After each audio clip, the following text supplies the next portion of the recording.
ஏன் தெரியுமா? ஏன்? Because I am a beautiful girl. அட நம்புங்க. 18 19 நம்ப மாட்டேங்கிறா, 7 8 கூட நம்ப மாட்டேங்கிறீங்க. தம்பி அப்படித்தான் சொல்ல வருத்தப்படக்கூடாது சரியா? நடுவர் அவர்களே அங்கேருந்து ஓடி வந்தவன் ஏன் அழகையா வர்ணிச்சா? கிட்ட வந்து அக்கான்னா. எப்படி சொன்னா? அக்கான்னா. என் அக்கா சொல்ல வேண்டியது அக்கா அப்படியே சொல்றாங்க. ஏங்க ஒரு பாசத்துல சொல்லிட்டாங்க. அக்கான்னா என்னடான்னு இவருதான் நடுவரான்னா. ஆளு 3 அடியா இருந்தாலும் அறிவு 8 அடிடான்னு. அறிவு சொல்ல ஏன் 3ல இருந்து ஆரம்பிக்கிற? நடுவர்களே உங்களுடைய உங்களை மொத்தமே எவ்வளவு தானே?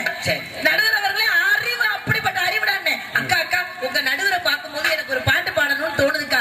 என்னமே